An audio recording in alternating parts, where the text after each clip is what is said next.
Good morning, Moon Babe. I am Jilly Moon Andromeda, soul alchemist and evolutionary astrologer, here to uncover uncomfortable truths with a side of candy and a whole lot of love. Here is your daily cosmic report broadcasting from Maine. Today is Thursday, October 1st, 2020. Welcome to October. We have made it. This is going to be a real big month for us. So get ready, okay? Because we only have a few more months left of this year, and the show has just begun, I feel like, for 2020. So if you thought the first 9 months of this year were difficult, well, buckle in and get ready. Things are about to get a little bit more exciting. And yeah, anyways, let me continue on. So, Thursday is our day brought to us by the planet of expansion and opportunity, Jupiter, a day for setting your sights high and expanding your consciousness. Those of you moon babes who were born on Thursday, welcome to the beginning of your week. Yes, those of you, if you're born on Thursday, your week starts on a Thursday. So, welcome to your week. We are vibrating at a 6 today. The energies that are heightened are compassion, romance, sacrifice, and responsibility. Watch for being smothering, interfering, and overprotective. So Thursday energies plus 6 energies. I believe that today is a great day for you to expand your services, broaden your skills and abilities, and possibly just feel lucky in love. Mother Moon is in the sign of the pioneer, Aries, the cardinal fire sign of the zodiac, illuminating our emotional needs for new experiences and fresh starts. Aries is the opposite sign of Libra, the current placement of the sun. And later on today at 5:06 p.m. Eastern, Mother Moon and the Sun will be making an exact opposition in the heavens, gracing us with the first of the 2 full moons happening this October. Yes, there will be another full moon this October, and it will be on Halloween. So get ready for that, full moon in Taurus. This full moon today will be happening at 9 degrees along the Aries and Libra axis.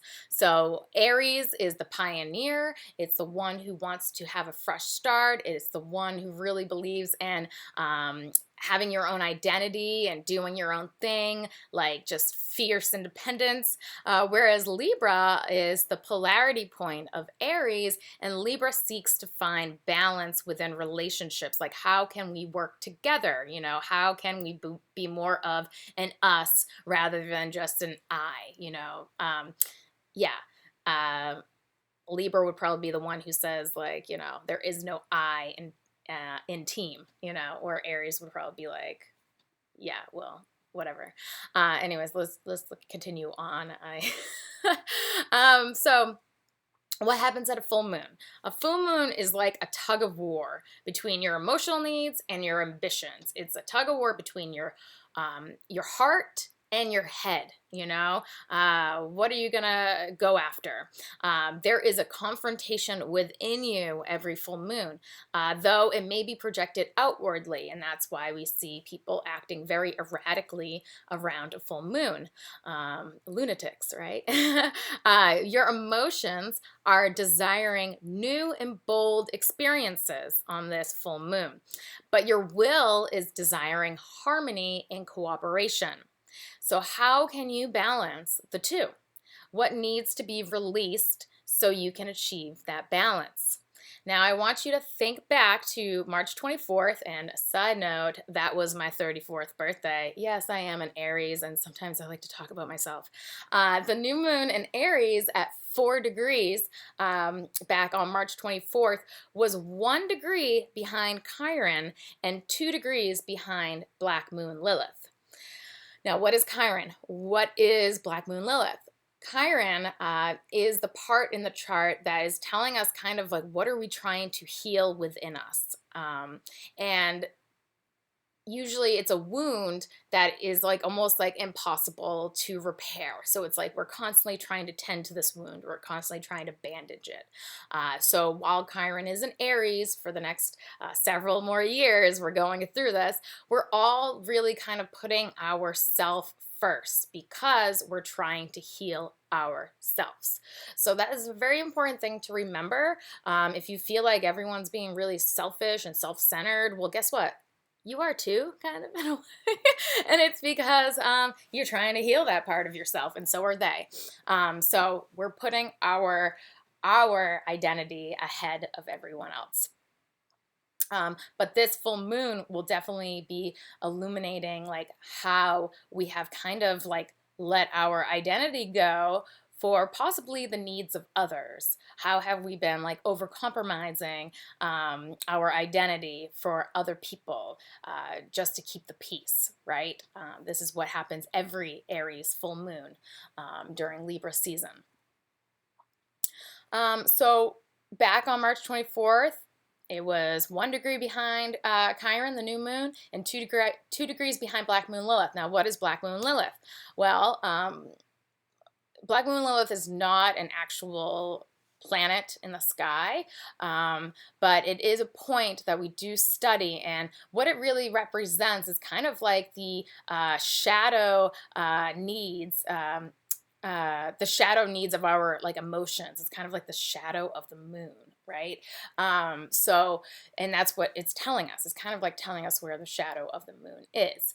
So yes, Black Moon Lilith does deal with our shadow aspects, and everyone has Black Moon Lilith in their charts, and I highly recommend becoming aware of that placement, house and sign of your Black Moon Lilith, to kind of better understand possibly some of your shadows. And that's not the only planet, or it's not a planet, but only point in your chart that tells you a little bit about your shadow side. I could talk about that for probably forever, so I'm not going to get into there, but that is one aspect of your shadow that you do want to kind of become aware of.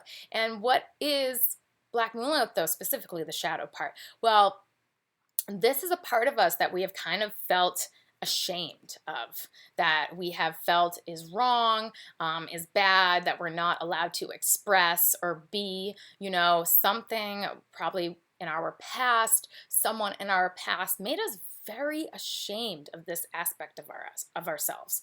And because of that, we feel very like almost like naughty or bad for expressing our Black Moon Lilith. But there is tremendous power within your Black Moon Lilith position, because of course this is because you're so aware that there's a part of you that you cannot express, that you kind of were told to be ashamed of, or whatever. You are acutely aware of it, and you actually do have quite a bit of power there, because the awareness is just so strong. So back on March 24th at the new moon, Aries at 4 degrees, we became acutely aware of our identity wounds. Now, what was happening on March 24th of this past year? This was one day after the pandemic lockdown, at least in Maine. I'm not sure about the rest of the country, but I know in Maine it happened on March 23rd. And many people like around the world or across the country found themselves stuck with themselves. And so it was like, you couldn't hide from yourself anymore. You couldn't run away. It wasn't a very cheery new moon. And many people, lost their jobs, which they heavily identified with, people were like stuck with themselves, like, well, who am I without a job to show up to every single day? Like, what do I even do with myself now? It was a very painful new beginning in March. Though, the best things are created out of a place of pain. And since then, so many individuals across the world, across the country, have rediscovered themselves. And that is the beauty of this past new moon in Aries back in March. So I want you to take a moment today to acknowledge just how far you have come since March. What have you learned? How have you grown? Are you running towards all that you have been taught to be ashamed of?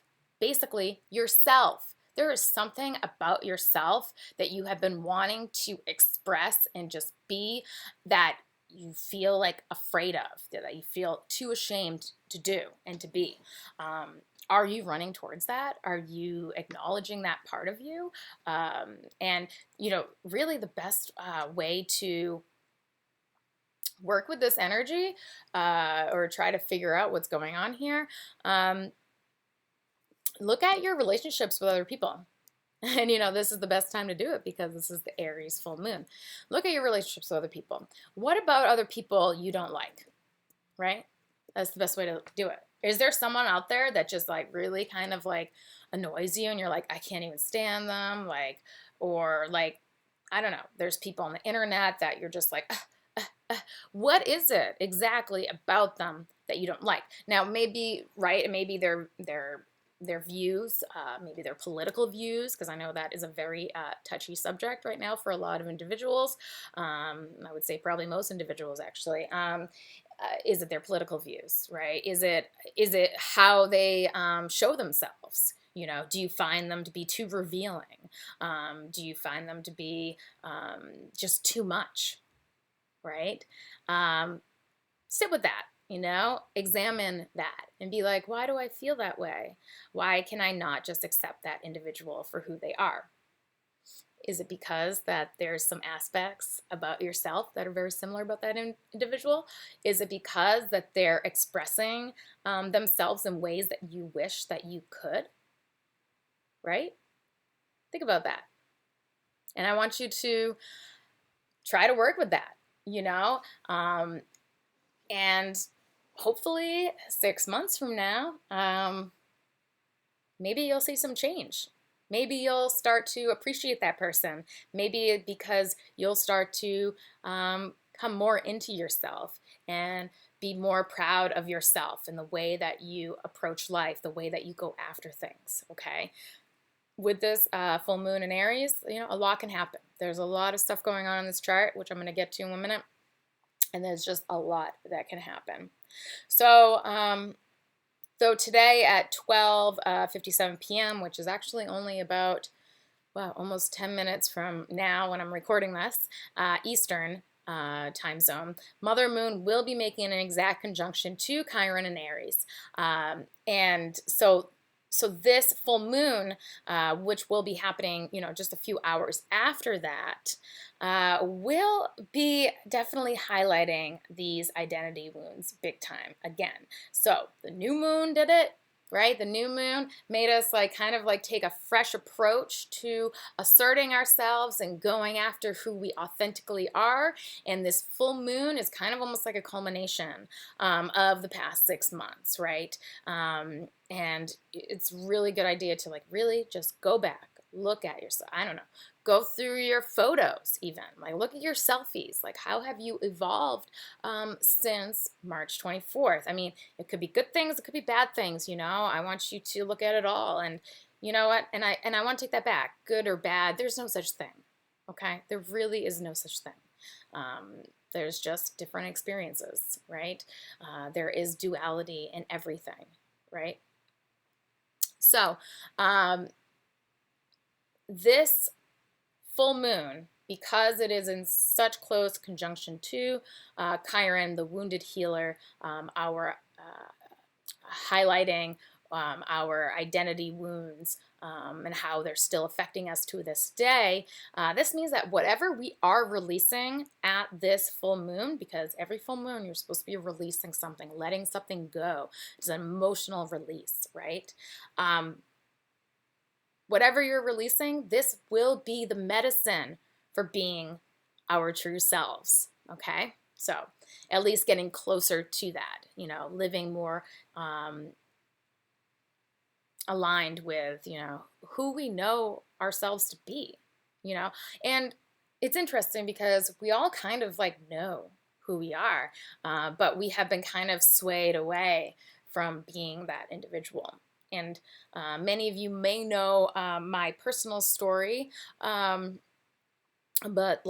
pretty much my entire life, I was kind of not really comfortable with admitting that I believed in astrology, that I was kind of secretly an astrologer. I mean, I wasn't really studying it very in depth, but I took very detailed notes about individuals. I collected birthdays. Like I was that little kid who's asking everyone their birthday.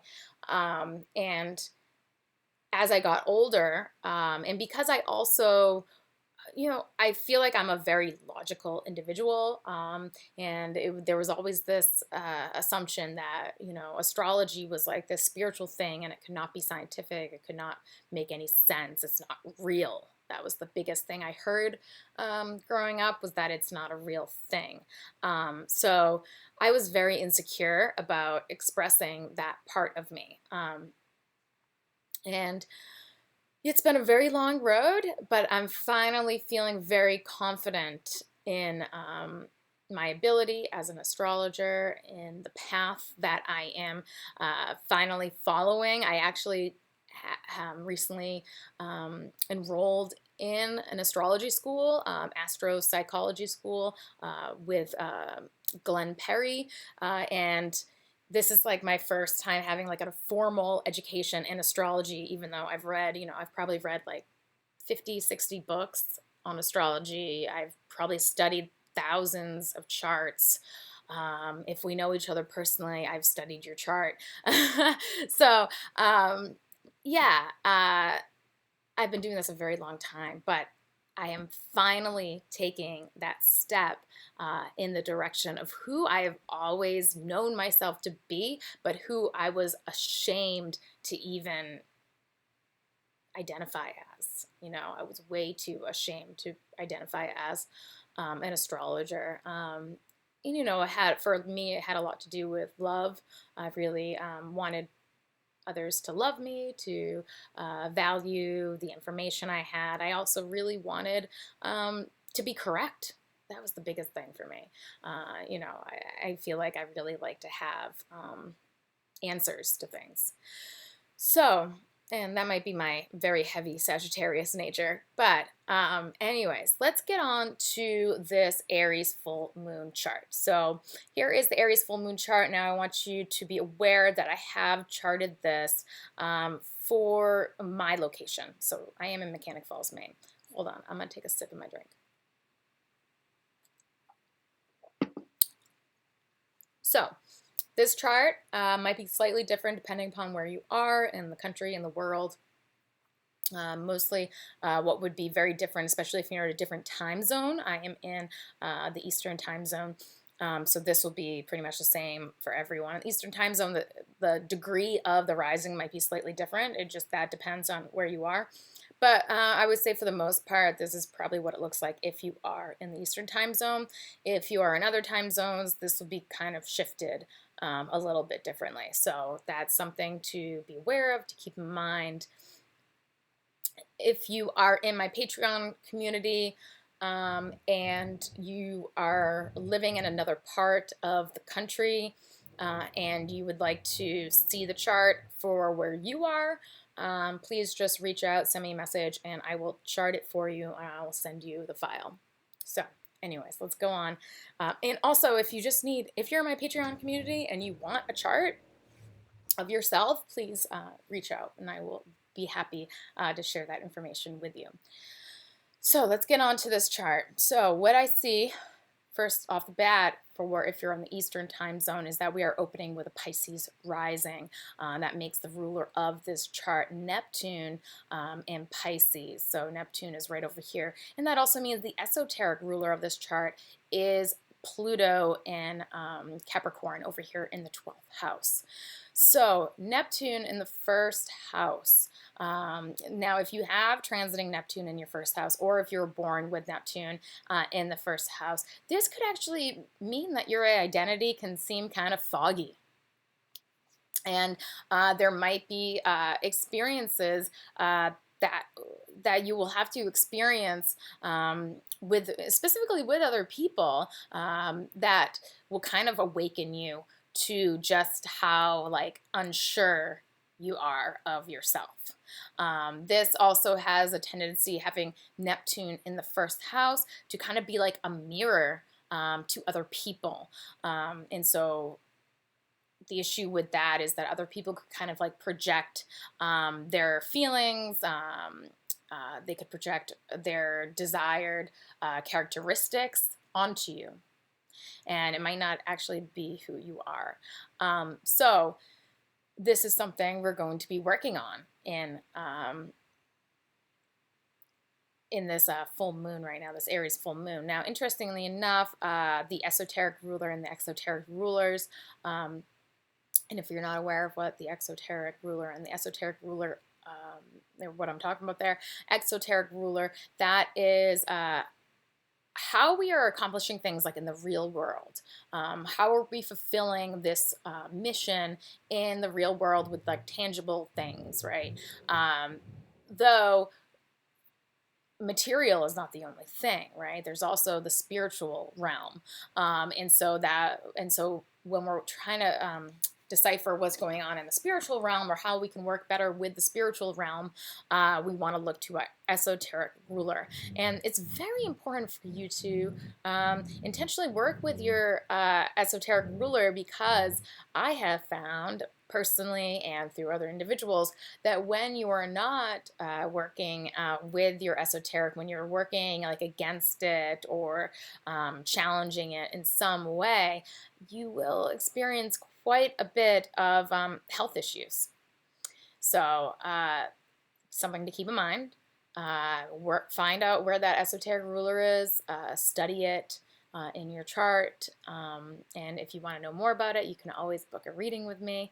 But yes, we have Pluto in the 12th house. Now, what is Pluto in the 12th house? This is a very, and it's making this beautiful sextile to the exoteric ruler of the chart.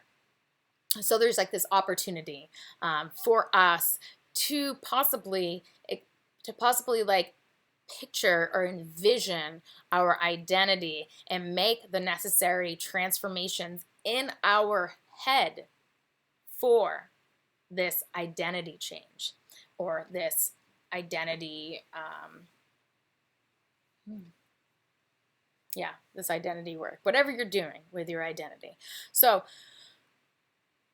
Pluto in the 12th house. Now this is definitely is hidden power with Pluto in the 12th house. If you have Pluto in the 12th house natally, hidden power, okay? But there's also this issue with Pluto in the 12th house that it's like almost fear of death. So there might be this fear of like changing yourself, that you might like lose something if you change yourself, if you go deeply into your subconscious and you make that transformation. There's death anxiety with having Pluto in the 12th house. So making that leap into the unknown, there is an opportunity for that to happen with this full moon, because Neptune represents the unknown. It's everything that makes us feel very uncertain. It definitely also rules like anxiety. Okay, so definitely there's a potential for some anxiety with this full moon, but the best thing you could do is take that leap. Take that leap of faith, jump into the unknown, and great things will happen. So esoteric, exoteric rulers aside, let's go on to the placement of the sun and the moon. So the sun is over here in our 7th house and the sun is in Libra. Now Libra is the sign of the scales. Libra is the only zodiac sign that is an inanimate object. And I like to say that it's almost like Libras are almost not real. And I have a Libra rising, so I can definitely attest to that. I sometimes feel very unreal. But yeah, it's kind of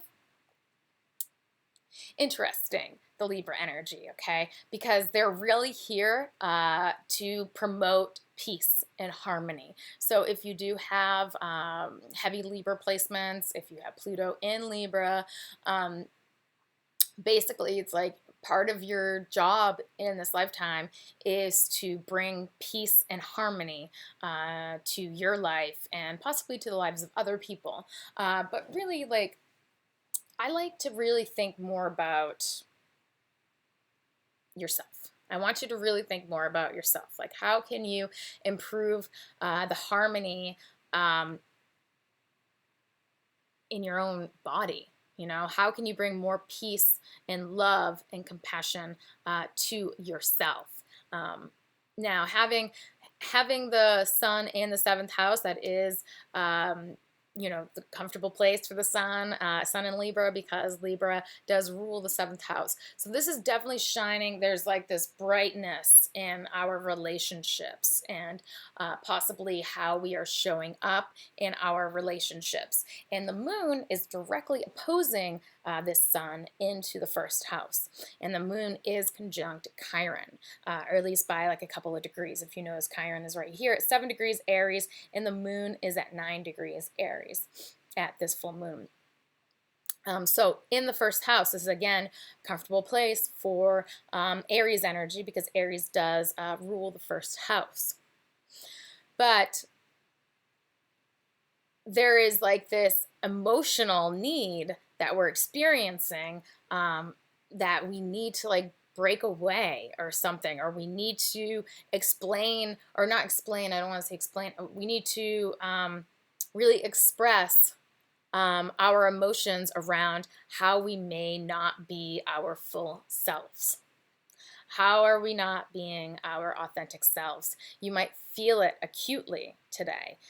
There might be something that might come up that is like, not even just today, yesterday, maybe tomorrow, maybe this weekend. There might be something that comes up that it kind of forces you to really kind of make a stand for yourself. All right, so this is definitely like a sensitive full moon, and there could be some real aggressive expressions with this full moon, because not only that, we also have Mars in the first house in Aries. He is retrograde, but you cannot see it on this chart, but he is actually conjunct Eris, which is the planet that is past the orbit of Pluto. And everyone on the planet right now has Eris and Aries. Every single person was born with Eris and Aries. And Eris is actually the sister to Aries in mythology, if you know anything about your mythology. And who is Eris exactly? Well, she is the woman who started the Trojan War. And so she represents the part of us that possibly was oppressed. And also, side note, Eris was originally named Xena, after Xena, warrior princess, and then they were like, okay, we're going to change it to Eris, which Xena and Eris have they have a lot of similarities. Okay, so this is a woman who has basically had enough of your shit, right? She is standing up against her oppressors. She is standing up for the underdog. And that's all in our DNA, because all of us have Eris and Aries. Wherever it is in your chart, look there. But this is a huge generational aspect. So of course, the placement it is in your chart, and possibly if it's like conjunct any planets or anything like that, is way more important than just the fact that she is an Aries, because everyone has her in Aries.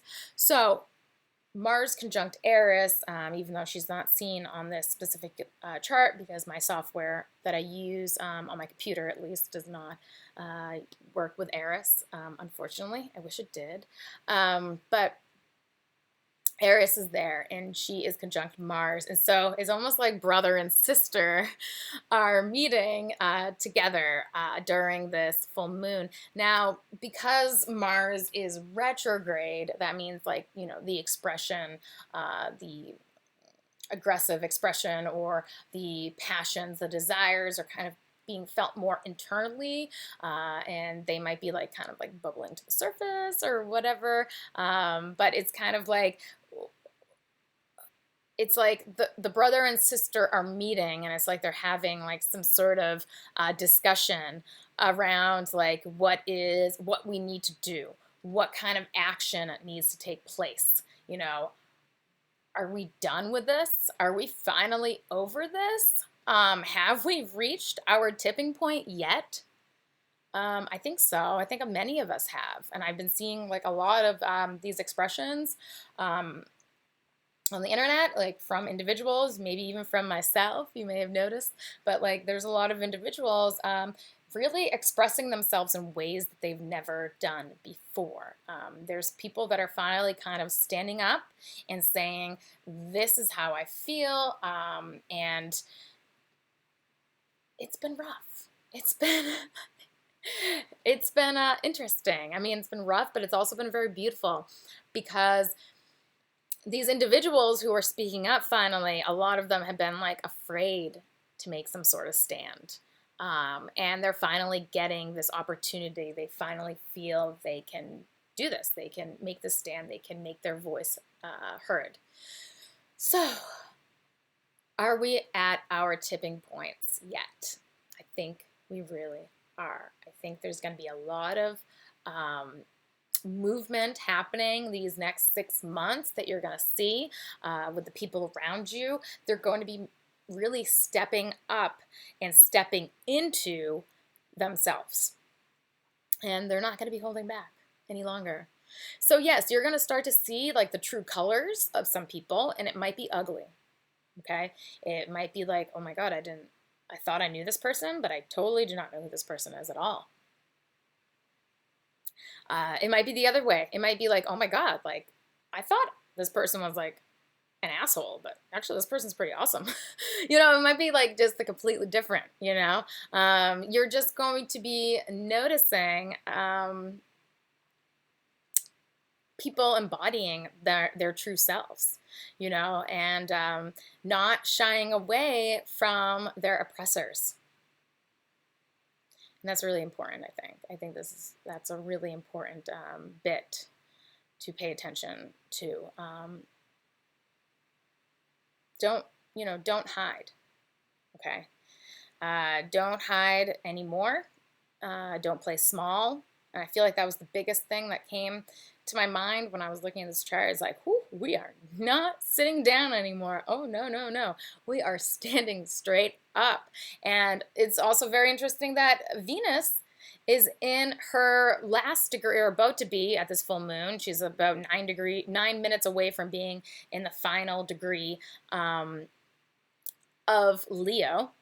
And whenever a planet is in like those final degrees of a sign, there is almost like this push to like express it.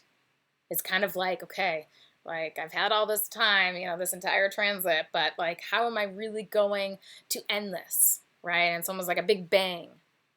Well, Venus in Leo, what does Leo rule on the body? Or what does Leo rule, period? It rules confidence, your heart, your back, okay? So standing straight up, that does wonders for your confidence, right? So we're all taking a stand right now. We're all looking our oppressors directly in the eyes and saying, I'm not going to do this anymore. I'm not putting up with this anymore. And perhaps you're not doing it yet, but perhaps you have plans to do it. Maybe it's something that has been on your mind for quite some time. And with this emotional release that is happening, it's going to allow us to come home to ourselves. It's going to allow us to find that emotional security, or find the language around how to express that emotional security that we desire. We're coming home to ourselves. We're not backing down. We're not playing small anymore. I always want to talk so much about other transits that are upcoming. Now, Pluto in Capricorn, this has been happening since 2008. Pluto has been Capricorn. It's interesting to, kind of look back at like some of the more challenging parts of your life since 2008, and look at the charts on those days if you happen to know the days, and see how they align with your own chart. It's very interesting to see how Pluto was involved Okay, so um, I know for myself, I was in 2008, I was actually in a relationship that had quite a bit of domestic violence. Um, and I didn't think I had any way out of it. I'm a Libra, okay? I have a Libra rising. I do have an Aries sun, but Libra definitely just wants to keep the peace. And it can be very, very difficult. And you might even feel this today, but it might be difficult for you to make these big changes because relationships are just so important to Libras and Libra energy. And you really want to keep the peace within them. So back in 2008, I was in a relationship with an individual who regularly physically abused me, physically, emotionally, mentally. It was just a whole thing. And it was pretty scary at that time. I felt very small at that time. Um, but when I was looking back at the day that I finally left him, uh, Pluto was actually exactly squaring my sun.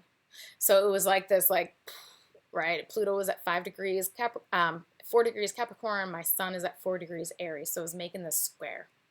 And I finally, it was like, that was it. That was the period for me to finally break away and make that transformation and get out of there. So, yeah, it's really, really cool to like look back at events and see how different players were involved at helping you achieve those changes or transformations, or what was going on, what was at play during those times. So Pluto in Capricorn is having us transform our structures. So we have been transforming our structures quite a bit since 2008. Our structures, our relationships to authority, our relationship with being the authority, our opinion of that. We have really been making some great change, okay? And like, what else happened back then in 2008? Well, we had the first Black president of the United States was elected into office, and that was the biggest shakeup like this country has ever known. And then we went from him, right, to this other very extreme president. These extreme, I mean, I'm not saying, I don't think Obama was extreme in any way, but like just his identity for the country was a pretty extreme change. So we're working on changing our authority leaders, our institutions, our structures, right? And this year in particular, what structure has been being dismantled? The school system. And currently the North Node is in Gemini. So yeah, this could be like, also, I do feel like a lot of this could also have to do with like homeschooling.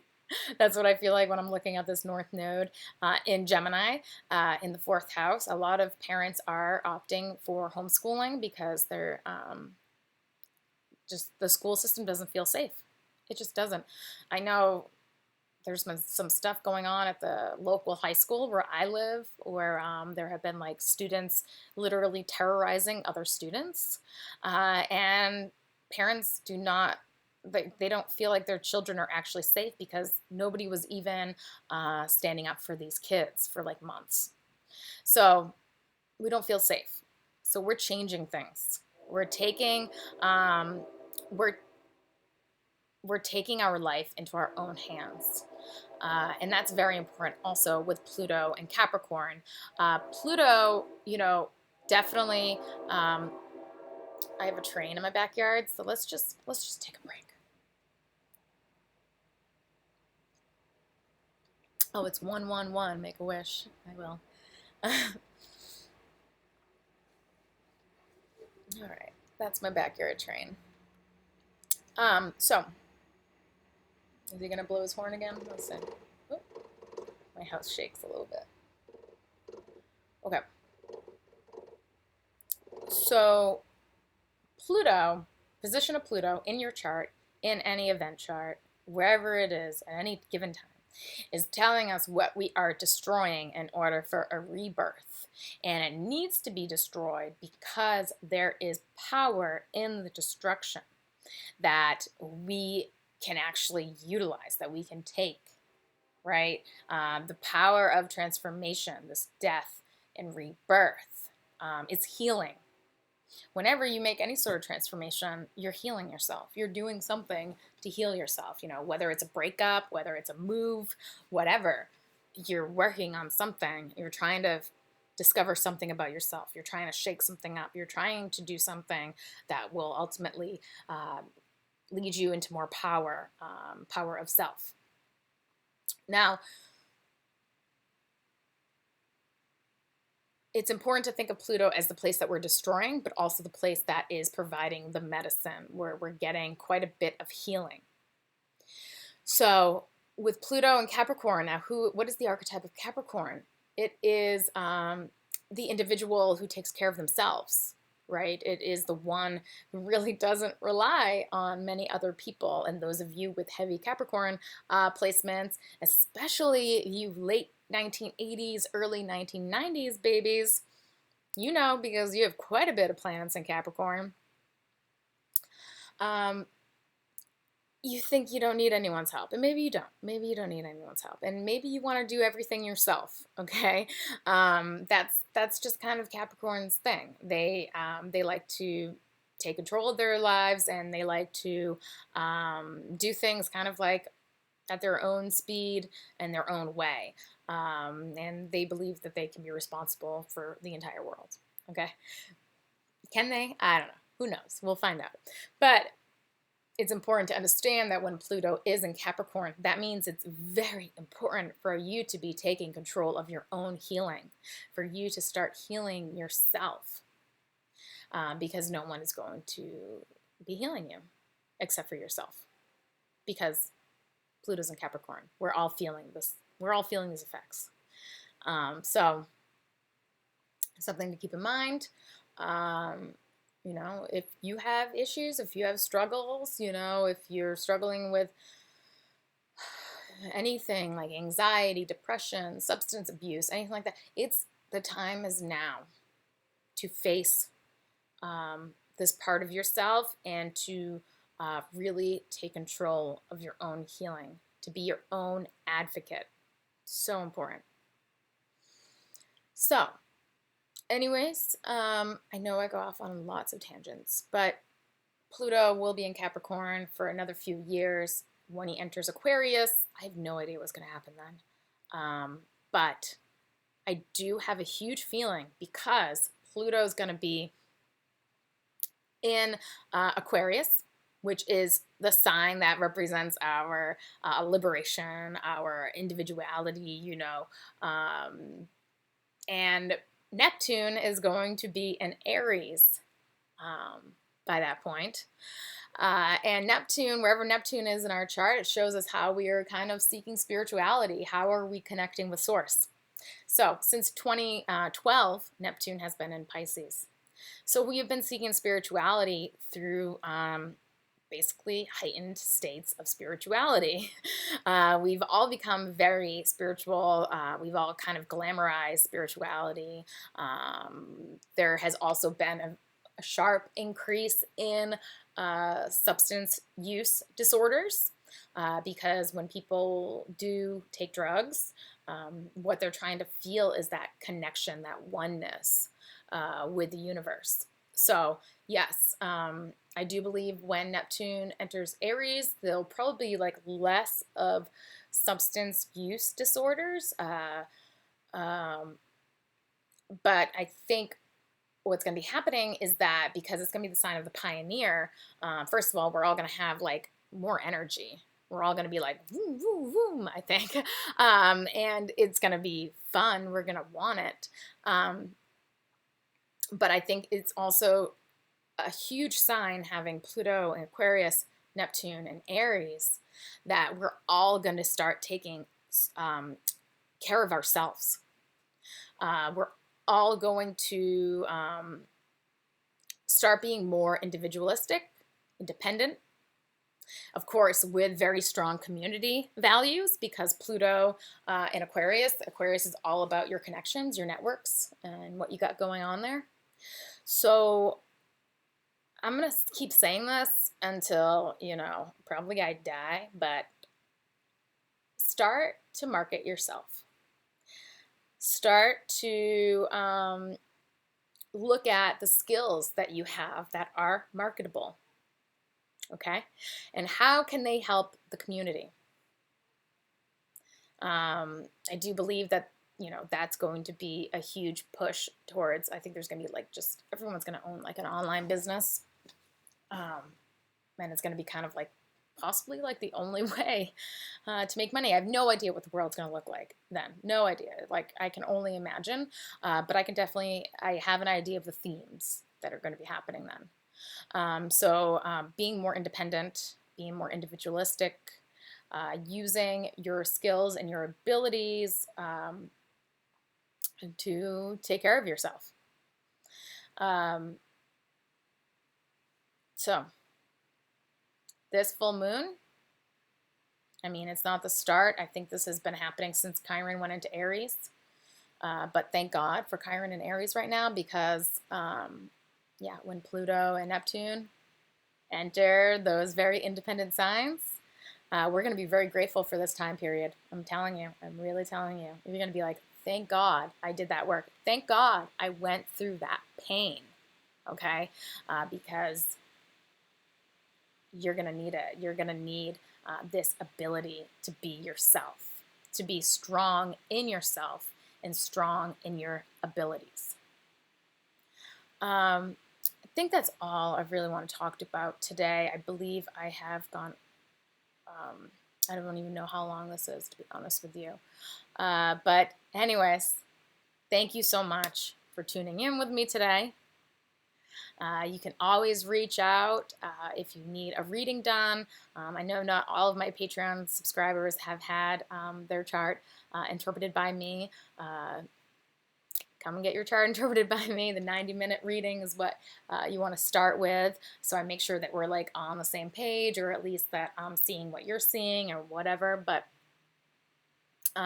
start with the 90-minute reading, and then, we can talk about transits, progressions, solar returns in the 60-minute readings or 30-minute readings, whatever. You can always go to my Calendly page, calendly.com/ Virgo Moon to book your reading. And also, check out what I have going on in my online store. I'm actually going to be having a flash sale coming up this weekend on Sunday. And I'm going to be giving away another 90-minute reading to one lucky winner. I don't think I did it in September, and I'm really sorry. I meant to do that. So I might have 2 of them this month, just like there's 2 full moons. So I will be having another giveaway this weekend as well. So stay tuned for that. Thank you so much for tuning in. I am so grateful for your support, for your love. Please reach out if you have any questions. Book a reading with me. I'm wishing you a beautiful and magical day and beyond. Sending love from my multidimensional being to yours. Be well.